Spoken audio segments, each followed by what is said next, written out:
over, the shadow will be gone, and then you see the reality itself. My eschatology tells me that's Dajjal.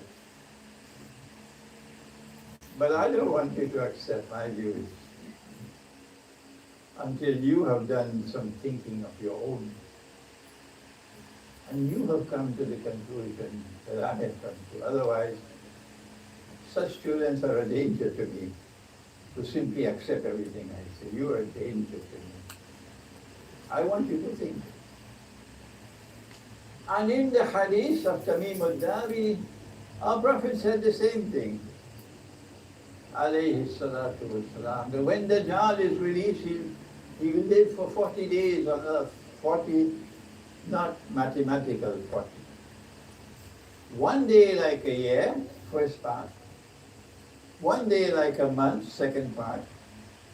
One day like a week, third part. وَسَائِرُ أَيَّامِهِ كَأَيَّامِكُمْ. And then the shadow disappears.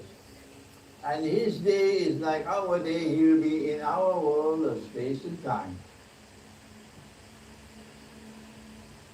But only after the three parts of the shadow will be finished. Because I am a scholar of international relations, which I studied in 2 universities,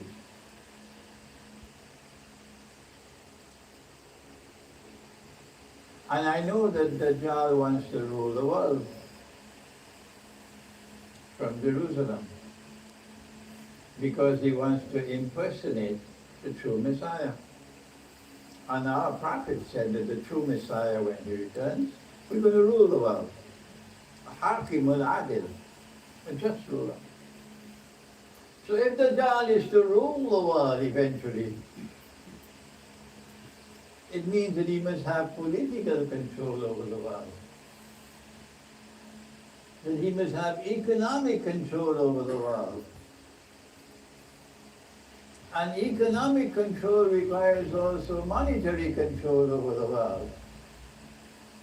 And that he must also have military control over the world. This is international relations. So I came to the conclusion 25 years ago, when I was still in New York, that Britain did not emerge as the ruling state in the world by accident. That Pax Britannica and Britain's obsession with Jerusalem and with the Holy Land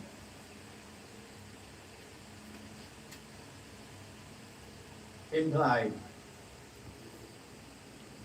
that Pax Britannica is located in the first part of the shadow. And I wrote that in my book, Jerusalem and the Quran. We have very few copies now left in Britain.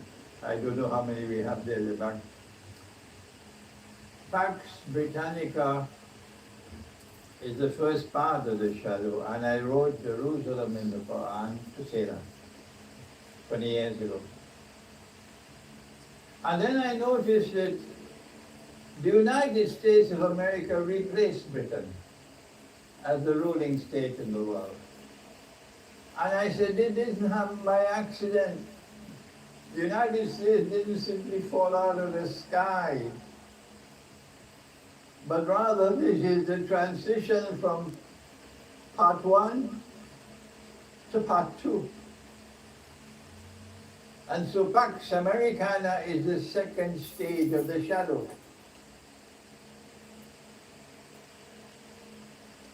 But America is big.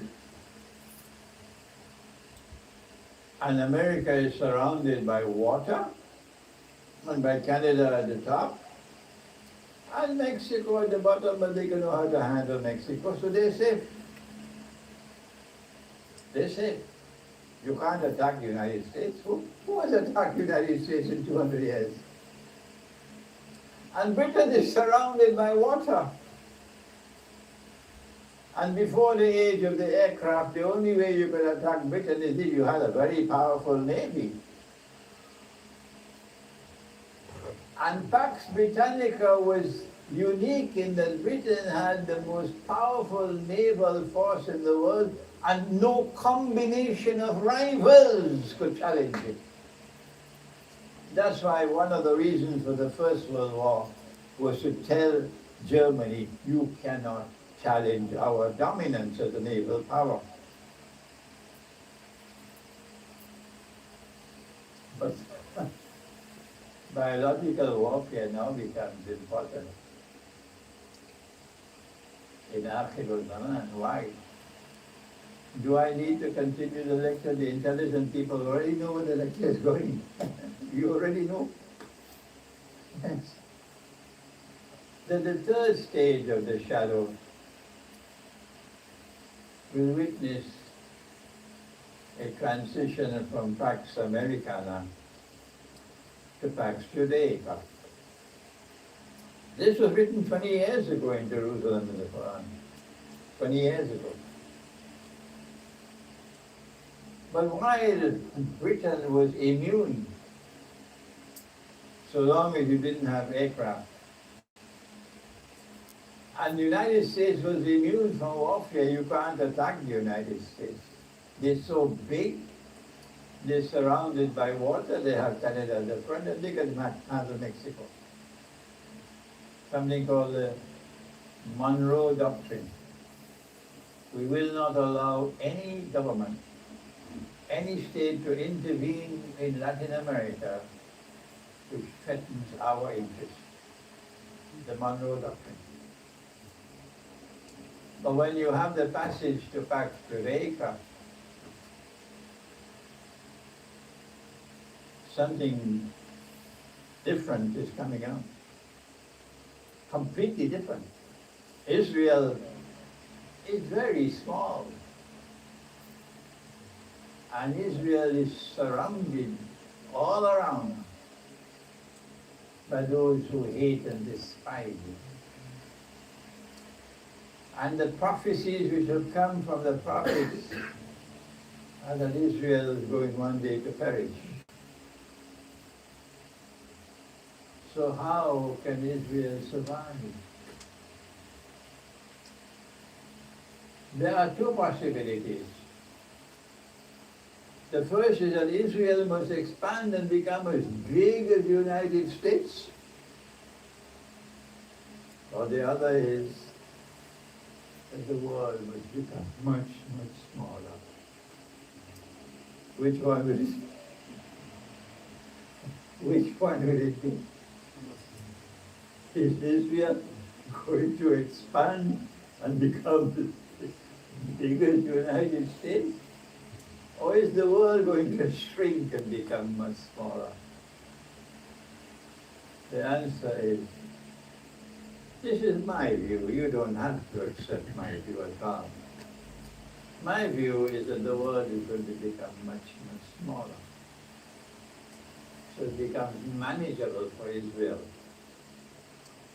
And those who want the world to become smaller, they don't care two peanuts for your life.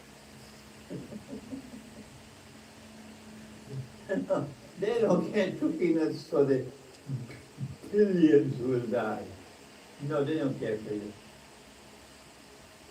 How to get the world smaller? Much smaller. You need to get billions of people to die. How to get it? Smaller. This is my view. You don't have to accept my view.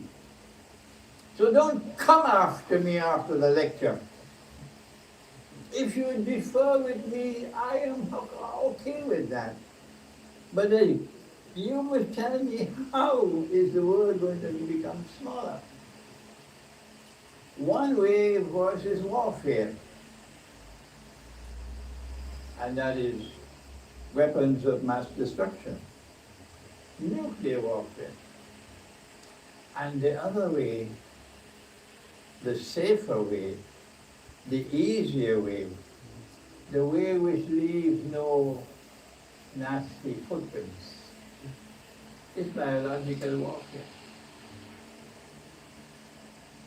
And so I introduce the subject of biological warfare in Akhir al-Zamān in the context of a Pax Judaica which wishes to replace Pax Americana,